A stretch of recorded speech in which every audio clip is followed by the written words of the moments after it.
he's got this addiction to the omnipotent power where he thinks he's actually God and he is in control. The only screaming was, please don't kill, do anything, but don't kill me. Some of them will pray to me like a god.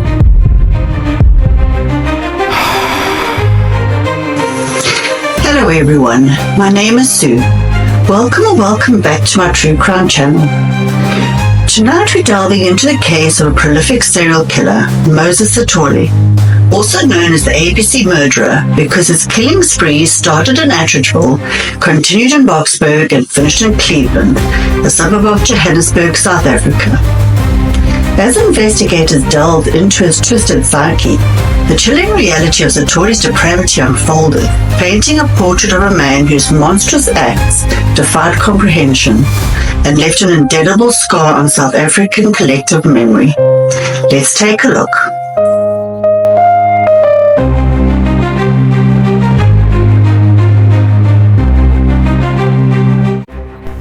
September the 17th, 1995, 12 miles east of Johannesburg, South Africa, a police reservist is taking the day off to hunt rabbits in one of the vast fields called a veld.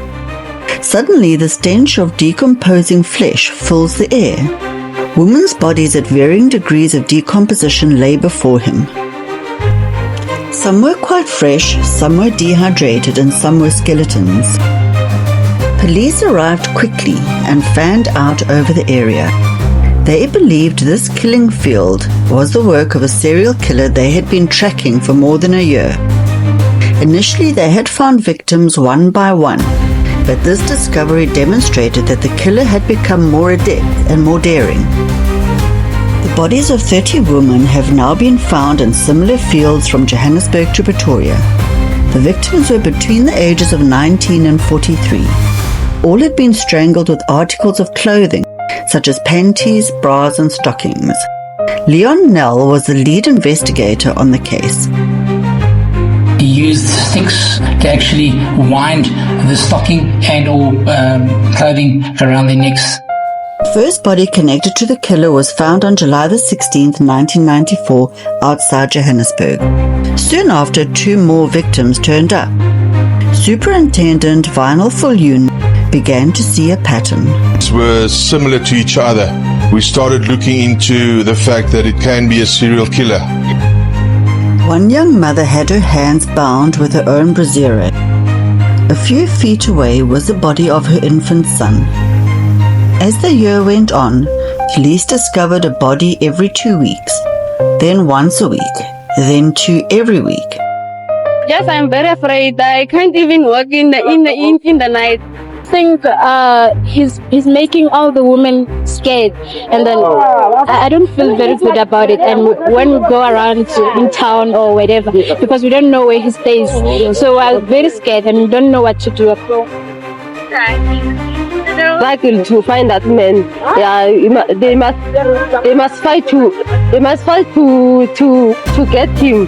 The police can't cope with this type of criminal activity without the wholehearted support of the community, and we would like to appeal to the community once again to come forward with any portion of possible information. So brutal were the crimes that President Nelson Mandela made a personal visit to the desolate killing field.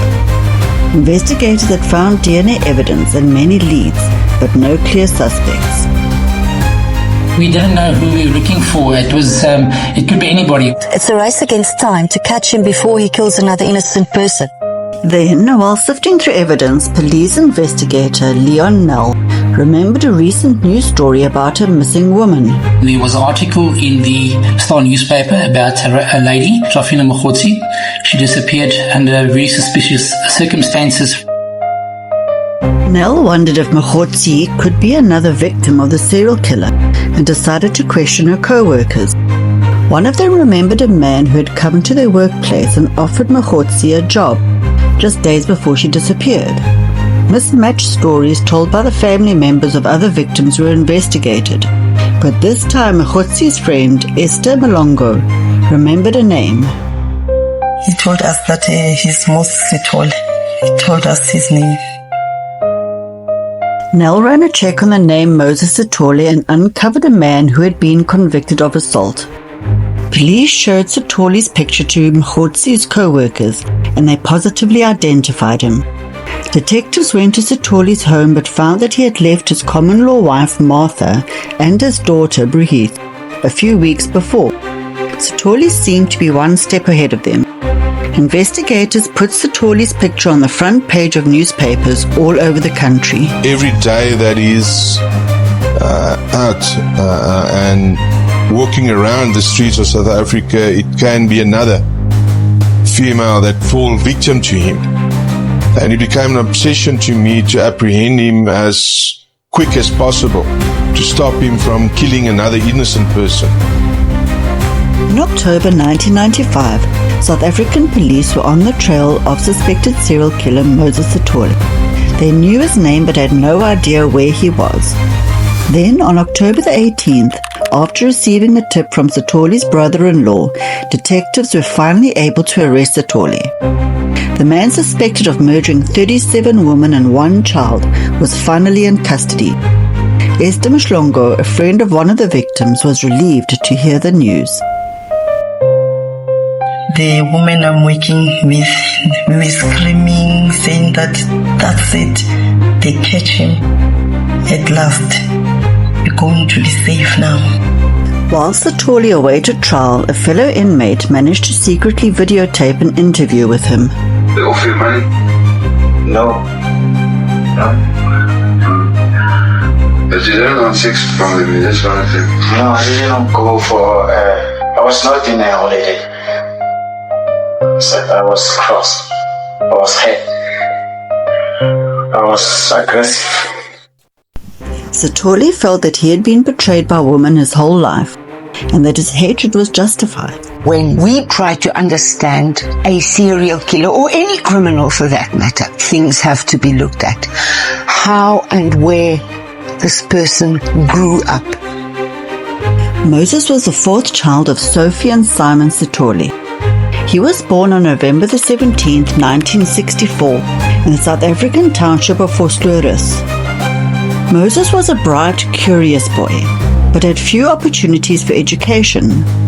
Life within his tin roof home was difficult. He'd been abused by his mother, who he says was an alcoholic, from a stepsister that he says abused him, from being raped by a woman in his younger years. When he was 6 years old, Moses' father died.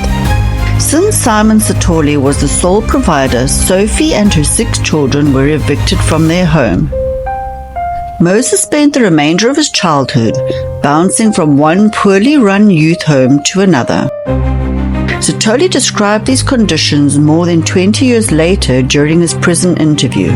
The treatment was bad, really bad. You had to be strong to survive. Moses escaped when he was about 8 years old and tried to return to his mother. He made his way home, crossing vast velds and passing through shanty towns. But there was no joyous reunion. Instead, his mother sent the boy back to the orphanage. Hurt has been my daily bread. Hurt has been my prayer. Every minute, every second, every day, every week, every month, and every year. Because of a feeling of powerlessness, starts to fantasize about a way to obtain power. When he was about 11, Moses was moved to yet another orphanage in KwaZulu-Natal, near the Indian Ocean. In his early teens, Moses ran away again. He hitchhiked 300 miles back to Vosloorus to stay with his older brother Patrick. On his own, Moses worked menial jobs, trained as an amateur boxer to build his strength, and became popular with the local women for his charm and disarming smile. I can tell you he is a very intelligent man, well-spoken. He was a member of the library in Pretoria. He took out classical music CDs. However, his friendly demeanor had a warped view of women. He was quick to anger, and the slightest rejection from a woman could trigger a violent rage. The first time Sithole acted on these impulses was in 1987 when he attacked his girlfriend's sister, 38-year-old Patricia Khumalo. He lured her to the mine dump in Cleveland, Johannesburg, where he left Khumalo tied up with her clothing thrown over her face. She managed to escape, but never went to the authorities, fearing for her life. Sithole had not yet killed, but like other serial killers, this first crime established a pattern that would become more violent and complex over the next 8 years. Serial killers all have a fantasy, which is the basic blueprint of what they do. The problem is, reality is never as perfect as fantasy. So they keep on repeating it in order to get it right, to get it perfect. And the problem is, it will never be as perfect as it is in your fantasy. A desolate veld outside Johannesburg would soon become a stage for Moses Sithole's twisted fantasies of power and death. In 1987, 22-year-old Moses Sithole violently violated his first victim. Because she was too afraid to tell the police, Sithole was able to violate another woman. His actions became more violent over time. His third victim, Lindiwe Nkosi, was another girlfriend's sister. He lured her to a remote spot, threatened to pour gasoline on her and set her on fire if she didn't submit. After violating Nkosi, he choked her until she lost consciousness. When she revived, he told her he would kill her if she went to the authorities. She too kept silent. Emboldened, Sithole committed more violent assaults. There's an incredible tension building up in him. It's almost like an urge. He must get to this point where he is going to stalk, to find a person, the right person, and also all the tension and planning that goes behind getting the right person and then actually acting out the plan that he has been fantasizing. Investigator Leon Null would see that Sithole's victims fit a profile. Sithole would go for ladies that were looking for work. They were easy targets. Sithole met Doris Swakamisa in February of 1989 when he worked as a store clerk. He told Doris he was a successful businessman from a neighboring town and promised her employment. Sithole offered to personally escort her to her new job. When they arrived at the train station, Sithole told Doris they could take a shortcut through the veld. Once they had walked far enough so no one would hear her screams, Sithole pulled out a knife hidden in a folded newspaper and told Doris he was going to violate her. Sithole tied Doris's hands with her underwear, then violently violated her. He claimed he would not kill her if she promised not to tell anyone, and then left her in the veld with her hands and feet bound.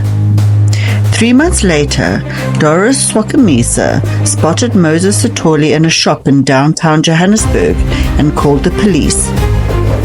In the South African town of Cleveland, where the assault took place, Sithole was arrested. He was loaded with the victim in the back of a police vehicle. On the way to the Cleveland police station, he then said to her, I should have killed you. Sithole claimed he was innocent, saying Doris had picked the wrong man, but the judge didn't believe his story. Sithole was sentenced to 7 years in prison. This perceived injustice became another betrayal in his mind, one that deepened his anger. In prison, Sithole insisted that he hadn't hurt anyone. His warped view of women apparently kept him from seeing the irony of his own statements. I regret not having killed the first lady that falsely accused me. Sithole had used fear to control the woman he violated. Now he became the victim. Sithole would later tell Superintendent Vinyl Viljoen about that difficult time. He was by co-inmates, assaulted and rejected by them for being a rapist. Sithole outwardly maintained his calm demeanor, To the guards, he appeared to be a model prisoner, dividing his time between concentrating on survival and cultivating his rage. On one visitor's day, he met Martha, the sister of another inmate. After his release in November 1993, he moved in with Martha over the objections of her family. Her family was not exactly satisfied that Martha could love me. Her mother's objection that I came from prison. How could she love me? Although the couple was not legally married, she was considered to be Sithole's wife. He soon began working with Martha's brother, fixing cars in the yard of her father's home. It was a humble beginning, but it seems Sithole was starting a new life. Across South Africa, it was a time of unprecedented hope. Democracy at Freedom Ball! I stand here before you not as a prophet, but as a humble servant. It was a newfound freedom and provided a different kind of opportunity. For the first time, black South Africans felt they were able to travel freely across the country. Many small-town women came to the cities looking for work. Their naivete and gentle country manners made them especially vulnerable to a sexual predator like Sithole. After a few months, Sithole stopped working as a mechanic. Each morning, he left the house with a folded newspaper under his arm. He claimed to be looking for work, but he was actually preparing to commit his first murder. Like many other serial killers, Sithole focused his rage on the most marginal groups in his society, in this case, unemployed black women. For every crime, there's a build-up of tension. They experience certain trigger events. It could be a conflict with a female or even just another person, which acts as the final trigger as to why they go and commit the murders. In early July 1994, Sithole met 19-year-old Maria Manama on the streets of Pretoria. He had a type of personality that people, and specifically women, could fall for very easily. Sithole, who introduced himself as Sylvester, was neatly dressed. He charmed the young woman and her family. He was able to make himself into this presentable person that middle-class people were able to invite into their homes and even contemplate having their daughter date or entrusting their child to his care. Soon after, Sithole lured Maria to his remote veld and strangled her. It was his first murder. It's sort of a masterpiece of a thing that happens during the day and no one can see. Even if there were people around, it's so quick that it takes a split of a second to put everything under control. When Maria's body was found, there was a cryptic note scrawled on her leg. "I am not fighting with you. We will stay here until you understand." Sithole reveled in his first kill and began planning his next one. After he committed the act, the fantasizing takes basically control of his life. The acts just become more violent, more gruesome, more grisly, because he needs his urge to be satisfied. He's got this addiction to the omnipotent power where he thinks he's actually God and he is in control. The only screaming was, "Please, don't kill. Do anything, but don't kill me." Some of them will pray to me like a god. By July 1994, South African Moses Sithole had progressed from violating women to murder. Over the next 4 months, he assaulted and strangled 5 women. Inspector Leon Nell was part of a manhunt for the elusive serial killer. Sithole had managed to stay one step ahead of police. Right from the outset, we had problems. We were busy with the post-mortem in Johannesburg mortuary, and then they would call, there's another scene. The police would go and remove the body, process the crime scene, and 2 days later you'd have a body at the same spot. That's very arrogant. The local newspapers gave detailed accounts about how the killer cleverly lured his victims into the veld. The notoriety only fueled Sithole's desire for violence. Very often serial killers are thrill-seeking. They love the media attention. They absolutely adore to be the pivot around which so much activity goes on. As Sithole grew more adept at killing, he developed an intricate system for attracting victims. First, he would approach a woman who was looking for work and claim to have a high-paying job for her. Then he would slowly earn her trust. After interviewing relatives of Sithole's victims, Police Superintendent Vinal Viljoen noticed a pattern. He says he'll be able to help her to get work. Then he'll make another appointment with her. Then they'll sit and just discuss ordinary things, drink cold drinks, and then make another appointment. Then he'll say to her, okay, let me take you to where I can get you a work. In the final phase, Sithole would arrange to meet the woman in a crowded area where they wouldn't be noticed. Sithole would then flag down one of the hundreds of minibuses that work as taxis in the areas of Johannesburg. Investigators believed that Sithole acted out this elaborate hoax because he found pleasure in manipulating his victims. So we mustn't just isolate the rape and the murder as the crime, but rather what happens before, during and after. Even while he's walking with his victims, he's already successful. He's convincing them to come with him. Sithole would have the minibus drop them off near an opening to the veld.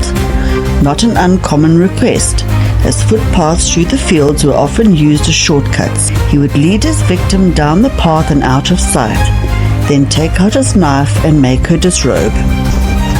He could not just control the life of the woman that he was about to kill, but he also could control her emotions. He could make her so scared, most probably pleading for help, but it must have increased his feeling of being powerful tremendously. After violating the woman, he would often strangle her with her own underwear. When you strangle a person, you can actually release your hold and the person will regain consciousness. And if you put pressure, they can actually lose consciousness again. So you can extend the period of death. It's every serial killer's fantasy. Sithole would torture his victim. He had learned how to kill slowly. He used quite sophisticated systems where he would take the strap from the victim's handbag, put it around their neck, and tie it to a low branch on a tree.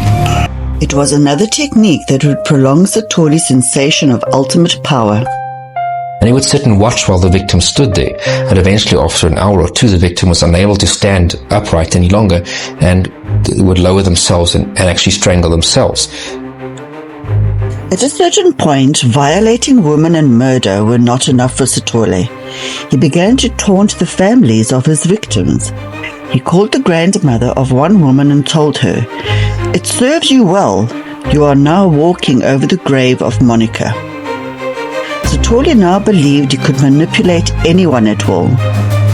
Moses Sithole also once phoned the police anonymously and gave them a name of his brother-in-law or somebody, which the detectives actually picked up and interrogated. And when the guy got home, he would tell Moses Sithole about the interrogation, which I think was a very clever way for Moses to find out what do they know and what do they ask. But his friends and relatives still believed that he was leaving the house each day to look for work. On December the 5th, 1994, his wife Martha gave birth to a baby girl. She had no idea her husband was a killer. By July 1995, Moses Sithole had strangled 18 young women and discarded their bodies in the fields outside of Pretoria and Johannesburg. Police pursued every lead they had, but still couldn't put a name or face on the killer.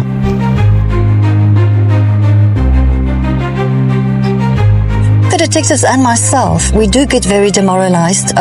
It is a very stressful period, especially if it is extended. And you do eventually feel responsible for the women who killed.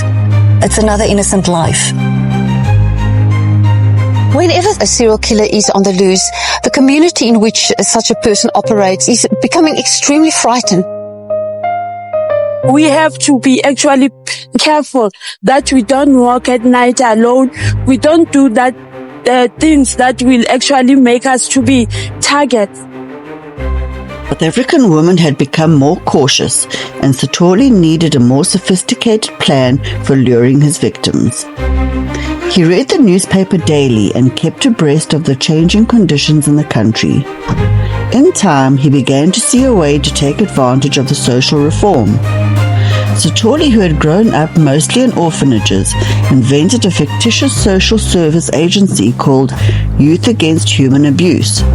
The supposed mission of the organization was to reunite orphans with their families. He claimed he was looking for new employees and began distributing phony job applications to women. In 1995, Sithole got in touch with a prominent photographer and introduced himself and his organization. He told the man that he needed to find a group home for 2 homeless children. The photographer helped him get access to a children's home called Kids Haven. Outside the center's laundry, he met Trifina Mahotsi, a single mother who supported an extended family by working at Kids Haven. Trifina's friend and co-worker, Esther Mshlongo, remembers that day. She was staying with her mother and 1 sister and 2 brothers in Pedoza. And she was the only person who was working. Sithole offered Trifina a hefty bonus if she would come work for Youth Against Human Abuse. Trifina quickly took an application. She was thinking I'm going to support all my family. So she was happy, very much happy. Sithole returned the next day to tell Trifina that her application had been accepted. He made an appointment to take her to her new job and said he would meet her at the train station so they could travel together. I was very much jealous about Trifina. She's going to get a new job and they huge money like that. But right after that, Trifina was never heard of again. Her disappearance eventually led investigators to Moses Sithole. By August 1995, Moses Sithole had killed 20 women and dumped their bodies in isolated areas around Johannesburg. On the morning of the 15th, he left his home in Atteridgeville and took the train to Benoni to meet Trifina Mahotsi. Sithole had promised to take her to her new job, but instead he led her into a remote field and strangled her. When Trifina didn't come home, her sister Naketsi began to worry. We started to panic and my mother stood up and went to the police stations. The newspapers published a photo of the missing woman. 1 month later, a police reservist stumbled across a field near Boksburg prison, littered with bodies. Trifina Mahotsi's body was one of the 10 found there. The black community held a prayer vigil for the murdered woman and demanded swift justice. As a black man in that community, if I know that you did that to my sister, my mother, my daughter, I'm not going to wait for the police to come and give me any kind of justice. I will get people together and you will be punished. Inspector Leon Nell and his team canvassed a children's home called Kids Haven, where Trifina had worked. Through her co-workers, police learned that on the day she disappeared, she had gone to meet a man named Moses Sithole. But Sithole is a common name in South Africa, so they returned to the facility and passed around a mugshot of a specific man, a Moses Sithole, who had been arrested for assault in 1989. We showed it to the people at Kids Haven, Esther Mshlongo, and the other relevant people. It pointed him out, and that's how we knew it was Moses Sithole. Authorities finally knew the identity of the serial killer they had been seeking for over a year. But as investigators closed in, Sithole developed a new scheme to evade capture. He called members of the press in an attempt to gain information about the investigation. I answered the phone and I heard the words, "I'm the man that everyone is looking for." The person on the other end of the line introduced himself as Joseph and claimed to be responsible for the murders. It was like alarm bells ringing in my head, like, get your typing fingers going, get your wits about you. De Beer quickly began to transcribe the call. Over the next days, she and the killer would have 3 lengthy conversations. he would call from a phone booth, and there was a degree of trust that we were building up. He was a very well-spoken, charming person on the telephone. I mean, he had an accent, so English wasn't his first language. So I imagine in his first language he was quite charming. He told De Beer he was killing out of revenge for being wrongly convicted of sexual assault. He claimed the murders were committed to draw attention to the injustice he had suffered. He didn't want to be caught by the police. That was in fact his motive for calling. He wanted to outsmart them. De Beer thought it might be a hoax, but the caller gave vivid descriptions of the killings. As the calls continued, Sithole confided more and more to 26-year-old De Beer. She described how some women would fight, other women would just give up. It was of some interest to him, I think, how certain women would respond and others would fight. I remember him saying that some women were as strong as men, and he really struggled with them. De Beer contacted the police and gave them transcripts of the conversations. Still, they were not certain that she was dealing with the actual killer. The next time Joseph called, she asked him to prove he was the serial murderer. He then told her the location of a body in the Eastern Rand area of Johannesburg that the police had not yet found. It wasn't a recent victim. He said there was a piece of metal over her body, and that he had gone back and he had lifted up the piece of metal and found her there, and she was basically a skeleton at this point. De Beer relayed the information to the authorities. After several searches, investigators discovered the woman in a veld outside Johannesburg. He then described where another body was, a relatively fresh one, that she was hanging half in a tree. Police found that body just as Joseph described. It was the killer's latest victim, a 31-year-old woman who had disappeared just the day before. Police were waiting nearby when Sithole contacted De Beer for the third time. When the money ran out on Sithole's payphone, De Beer asked him for a number to call him back, and he gave it to her. Investigators traced the number to a nearby train station. De Beer kept Sithole on the line while officers rushed to the station. He said, hang on, and the phone went dead. There was nothing. And I remember on the line going, hello, hello, hello, hello. De Beer was upset. During the course of their phone conversations, she had begun to feel empathy for him. I was quite alarmed that perhaps the police had shot him. And I remember thinking, no, shame, this poor man out there, this lost, broken person, which of course he was, but he was also a monster. Sithole was now on the run, and police were desperate to catch him before he killed again. On October the 13th, 1995, his photo appeared on television and in newspapers from Johannesburg to Pretoria. That evening, Tamsin De Beer's phone rang again. This Joseph character basically shouted at me about how could I have done that, but what did I do? We had a trust going, I broke the trust. A few days later, Moses Sithole got in touch with his brother-in-law, Maxwell Makabane, hoping to get a gun. Makabane told Sithole he would help. He arranged to meet Sithole at the factory where he worked. Maxwell then called the police. Undercover police officer Francis Maluketsi was posted at the gate, ready to arrest the murderer.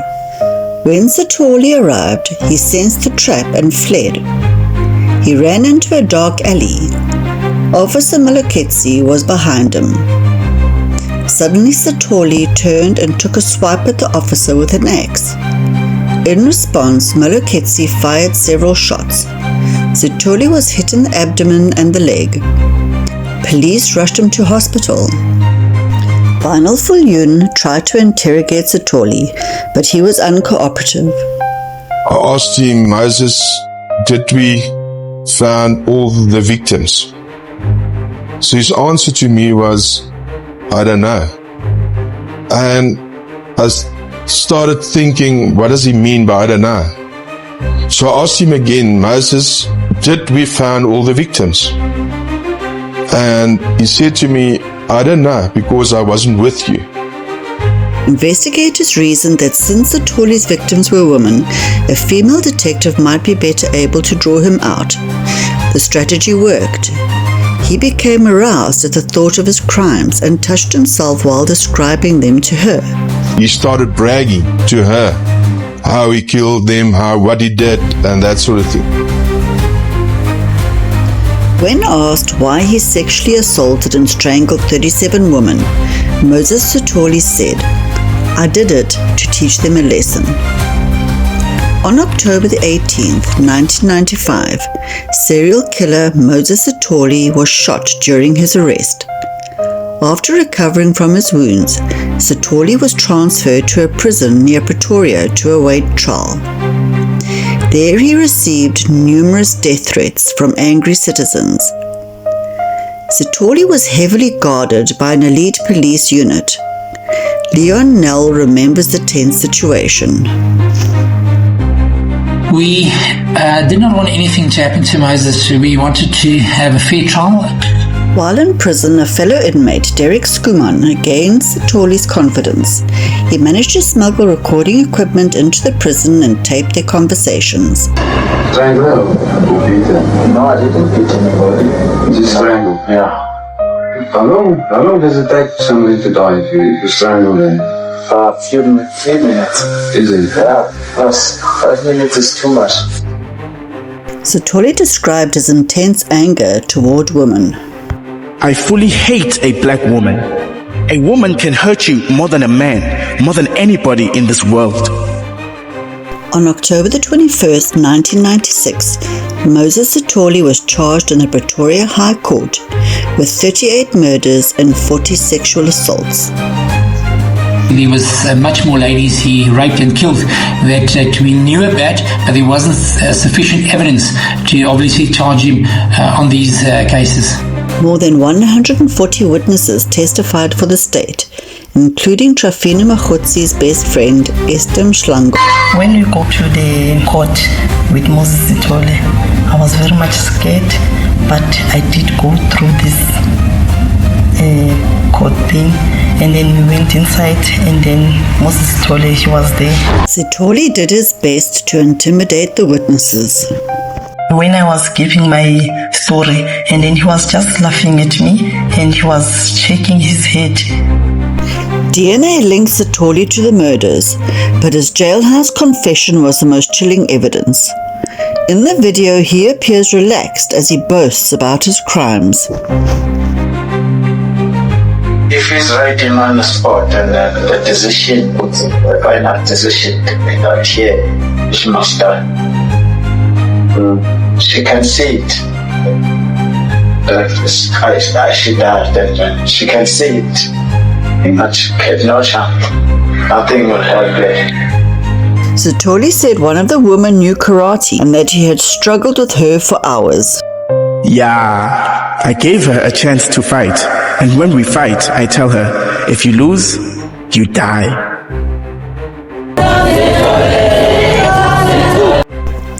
Outside the courtroom, women banded together and voiced their anger in song. Here they were chanting, "Why are you killing us?"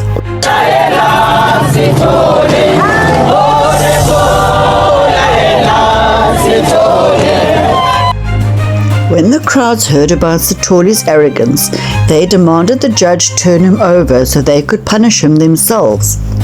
The death penalty had recently been abolished in a post-apartheid South Africa, but the court made certain Sithole would never kill again. On December the 5th, 1997, with his defense attorney Eben Jordan nearby, Moses Sithole was sentenced to 2,410 years in prison. He was shocked. He believed throughout that he would be acquitted. I was feeling like that time, that they must kill him too. Because some of the women, they left their children, they left their families because of him. Yes, we're happy about the sentence, but we've lost our sister and my mother lost her daughter. Sithole was taken from court to the maximum security facility of Pretoria Central Prison, where he was held without chance of pardon or parole. Diagnosed with AIDS after his arrest, Sithole received antiviral drugs and benefited from the prison hospital. His wife Martha and their daughter were not so lucky. They did not have the money for medications. He could have made himself into the person that he pretended to be.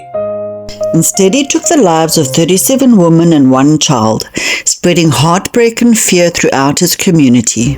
I feel so painful when I remember my daughter going out saying he's going to look for work, and he never came back. Who they are, where they are from, I didn't care. It's just a type of woman that reminds me of the woman who falsely accused me. And then I just kill her.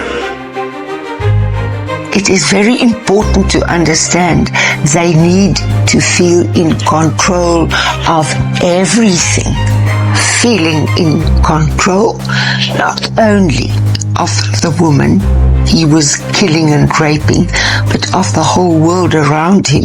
We cannot say that there's a cause and effect between being abused as a child and then later becoming a criminal, because so many people successfully overcome what has happened to them as children. I was out there to do a job, the job that has been done to me, the thing that I have to give back, eye for eye. Thank you for watching. If you enjoyed this video, please hit the subscribe button so you don't miss another video. Till next time, take care and stay safe.